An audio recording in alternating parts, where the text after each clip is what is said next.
Hi and welcome to another scripting tutorial.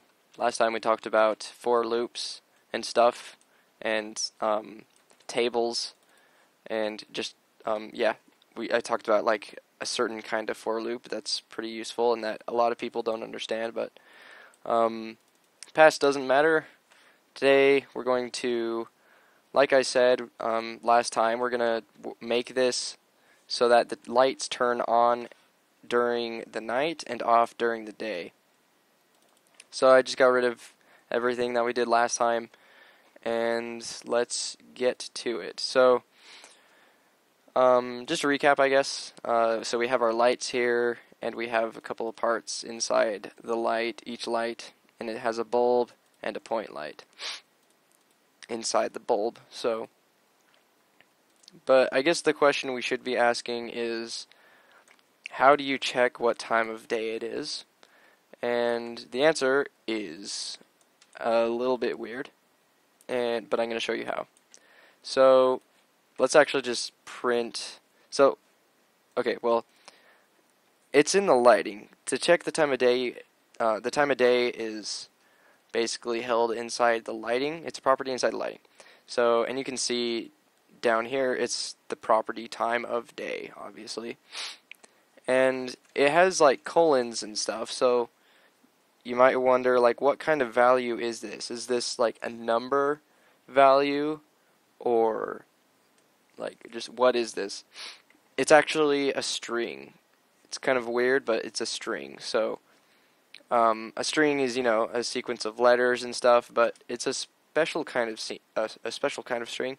So if I just put a bunch of random letters in there, over here in the output it says bad lexical cast, source type value could not be interpreted as target. And I have no idea what that means, but basically you need to have, so what if we did 5 colon, and you do colon by holding shift and pressing the key to the right of L on your keyboard, basically. 5, 5, 5. I'm actually experimenting at this moment. Oh, yep, that works. So it basically requires 2 colons in there and have, what if we just put 2 colons by themselves?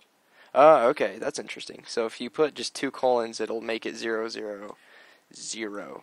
But anyway, so the right, the thing on the right is seconds, basically. The 2 middle numbers are the hour, or no, the minutes, and the ones on the left are the hour. And it's in military time, so if it's, what that means is time is like in, it goes from 1 to 24. There is no AM or PM, it's just 1 to 24. So the first 12 hours are basically the same as how you normally tell time. So if we put a 9, it's 9 o'clock in the morning. You can see the sun is over there. That way is east. If we go to 12, it's basically mid. That's the moon. That's not the sun. The sun's up here. It's midday. If we go, and since it doesn't do AM or PM, we just go. If we wanted to make it like 1 o'clock, we go 13. That's one more than 12, and then so forth. And 24 is the same as 0, so kind of weird. But anyway, so how do we check the time, Ethan? I'm going to show you. So if we just go print game.lighting.time of day, it'll give us exactly what it is. So it says 0, 0, 0, 0, 0. But the question is, how do we get it? So like, okay, well let's just go into the script and start just coding away. First thing, obviously, is we can check to see if the time of day has changed. Well, actually, I'm not going to get into that, but it's basically a way to only run code when a property is changed in something, but never mind. Anyway, so we're just going to use a while loop to check like every 2 seconds if the time is right. So while true do wait 2. Some people like to go while, wait, to, do, and then they just put their code in here. But you can do whatever you like. It makes more sense to me just to go like this. Just because then you can put your wait wherever you want. Maybe that doesn't make sense, but I'm just kind of not even, that's not important. So, what do we want to do? Okay. Well, we want to check the time of day, so we're going to go, okay. So, I'm going to teach you, this is the point where I teach you, something new. It is called String.sub. And for now, just so we can play around with code, let's just comment this out. Get it out of our way. String.sub. So what it does is it says, okay, you give it a string like Kevin, and then you say 1, 2. Let's say 4. So if we say string.sub and then the second thing 4. Let's print this out. So we go print that. Okay. So let's run it. Run. So it says in. That's actually kind of confusing to me. That doesn't make sense. 1, 2, 3, 4. Okay. So let's see. 1, 2, 3, 4. It mostly takes 2 arguments. So if we go 1 through 4. It gives you a string within a string. So let's say 2. So we start. It's gonna give us. Let's see. It should give us Evan without the K if we do this. Oh no, actually it should give us. Let's see. It should give us 2, 3, 4. It should give us Evie if we do that, and I'll explain a little more in a second. And yes, I want to keep the changes. Forgot to do that. Okay. Run. Yep, it should give us Evie. Just like I thought. Okay. Reset. And I'm going to explain that a little more. So, you give it a string, and then you give it the 2 positions that you want it to cut from the string. So, since we gave it position 2, it started with the E, since that's the second letter in the string, and it ended at I, since that's the 4th letter in the string. And you can see 1, 2, 3, 4. That's the 4th one. And that's why it printed out Evie, because we told it to print string.sub. And sub is basically short for substring. It's like a string within a string, sort of. But, yeah, that's sort of what this does. That's what substring does, and that's how we're going to be that's how we're going to check to see what time it is. We're going to go kind of simple today and only check the hour. You could get more complicated and check the minutes as well. Oh, I guess I could just do this.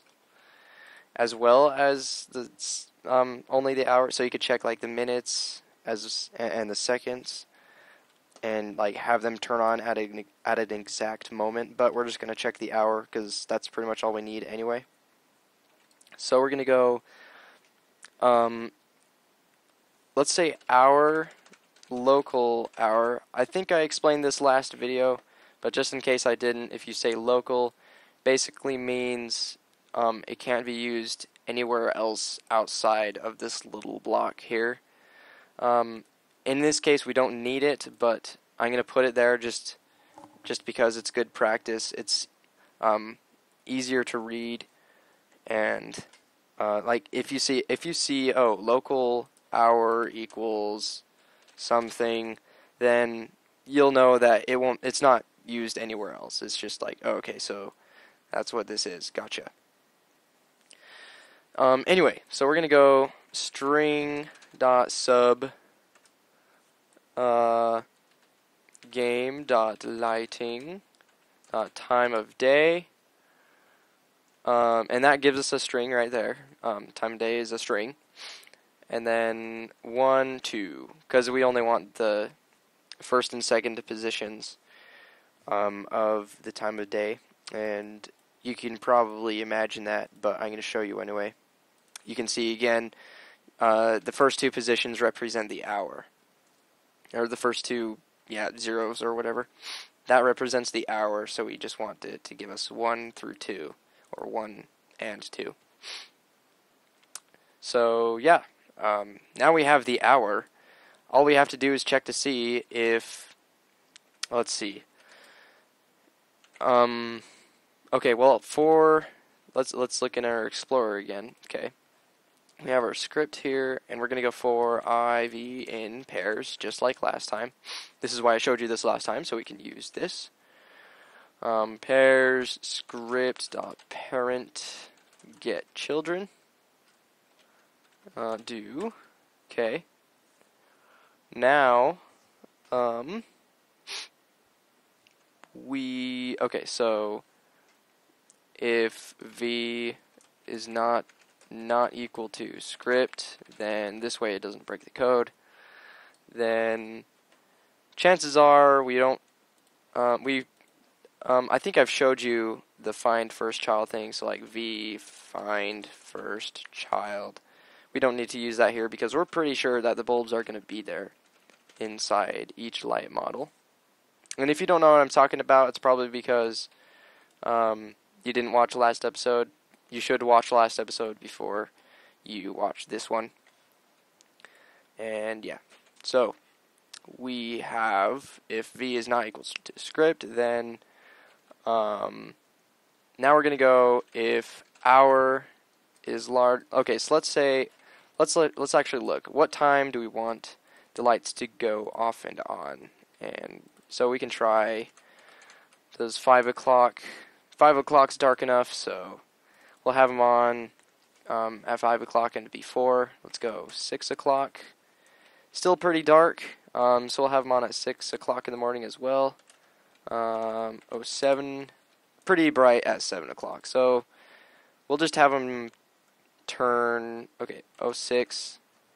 We'll just have them turn off after 6 o'clock. So as soon as it reaches 7 o'clock, the lights will turn off. Because we don't need lights during the day because it's already bright. Okay, so if hour is, okay, so we're going to go,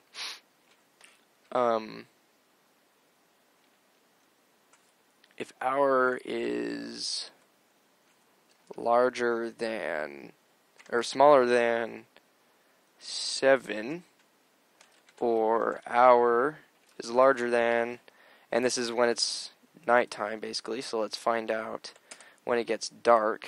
So sun's over there, 18, oh, pretty dark at 18, so we can turn, the lights can turn on at 18. It's larger than 18, or larger than or equal to, I should say. And same here as well. Oh, did that wrong. Equal side here. Awesome. Okay. So if it's less than 7 or greater than 18, that's about when it's dark. Then we're going to say dark equals true. That means it's dark outside. And we want dark to be local to this, but if we say local dark here, then it won't work anywhere outside this if statement. And you'll see what I'm doing in a second. Basically, it's going to go after, let's see here.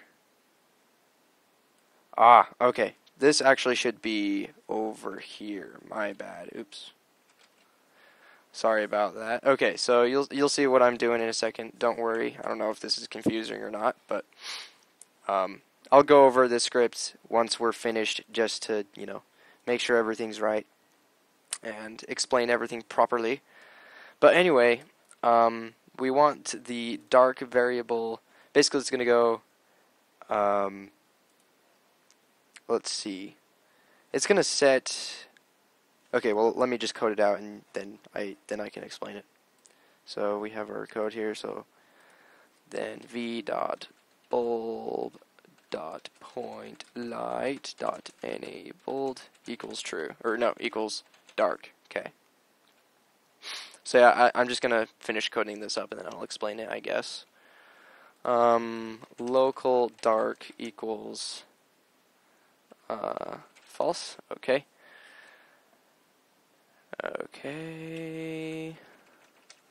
Okay. So, what am I even doing? I'm just gonna start over. Okay.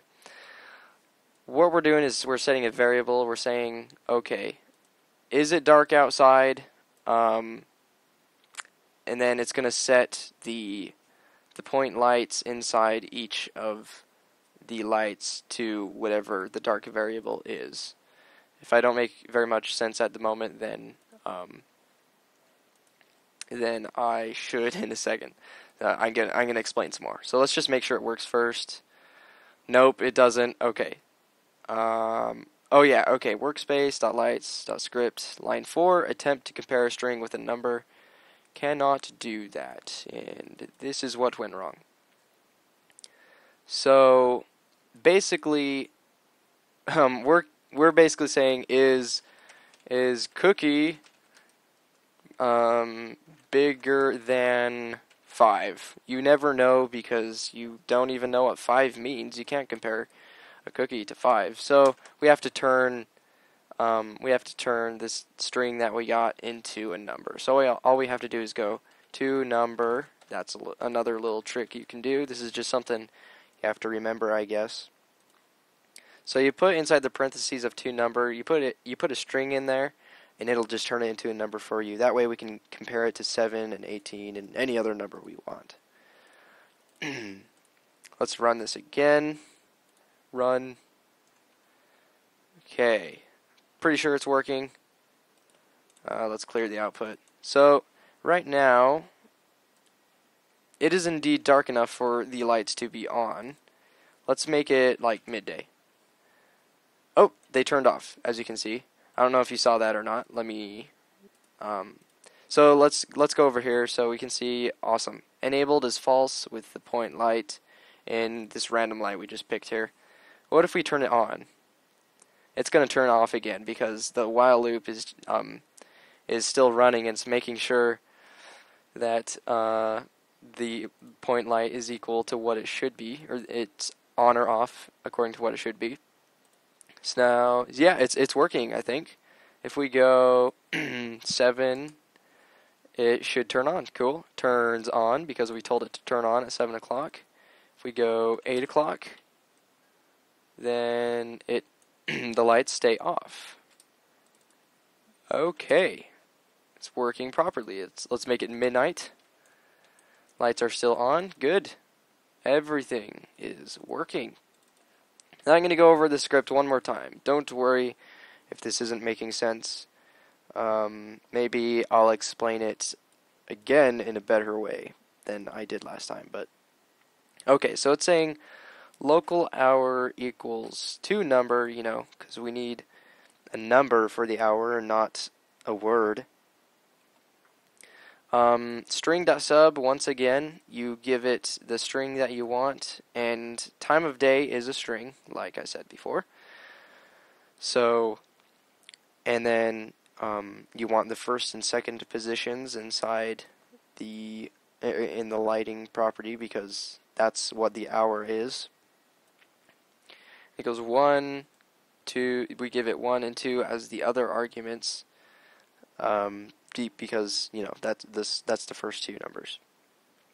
Okay, then we're saying local dark equals false. We could also just do this. We could say local dark. Let's do that.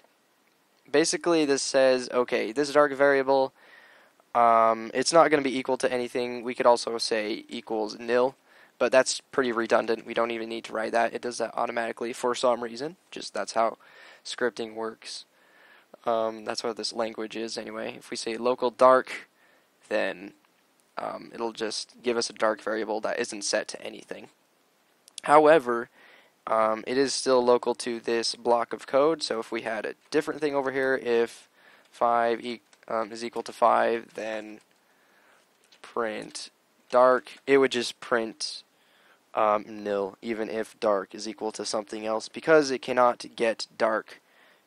Because it's only local to this block of code. Okay, now every time we want to change our dark variable, we don't have to say local dark every time. We just say dark equals, whatever we want it to be. But anyway, this if statement says if hour is smaller than or equal to 7, so if it's 7 o'clock in the morning or earlier, or if it's 18 o'clock, whatever that is, that's probably like 6 in the evening, I think. Something like that. Yeah, or if it's late enough, larger than or equal to 18 o'clock, then it's setting dark to true. That means it's dark outside, according to what we think is dark anyway. Okay, then it goes through each of the lights, and you should remember kind of what this does if you watched last episode. And then, so for each of them, it's gonna set its point light to the proper state. So if it says, and it's also checking to make sure it's not the script either, just because script doesn't have a bulb or a point light in it, so it'd break if we tried to do it with the script. It says v.bulb.pointlight.enabled equals dark. And remember, back here, if it is dark, then it's setting dark to true. Otherwise, actually we should keep this false. You probably saw that, but I didn't. Oh, anyway, yeah, false. Because if we set it to nil, then I think that would break the code. And yeah, so we're gonna set it to dark. I don't know if what I said made sense, but I don't know. Hopefully you will figure it out. But yeah, it sets it to dark, and over here, like I was just now explaining, if it is dark outside, then dark is going to be true. So if it is dark, then it's dark is true. So we're setting point light.enabled equals true or dark. So yeah.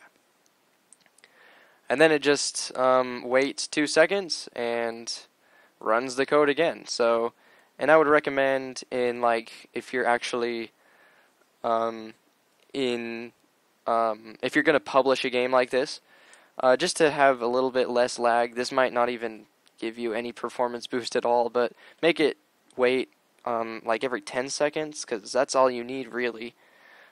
Assuming you have an automatic light script going that makes the light change, makes the time of day change over time.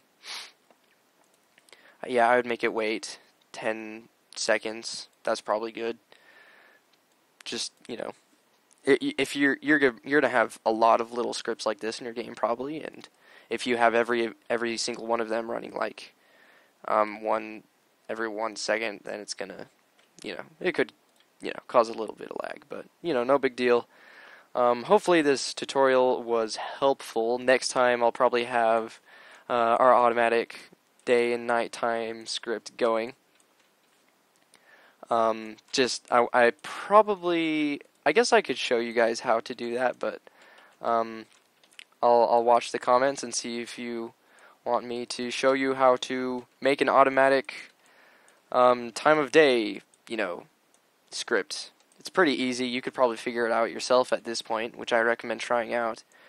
Now that I've showed you how to manipulate, or I actually haven't showed you how to manipulate the lighting, so maybe you might have a little bit of trouble, but yeah. Once again, if you want, I will show you how to do that, how to make a time of day script. But, yeah, this has been episode 14, I think. Thank you for watching.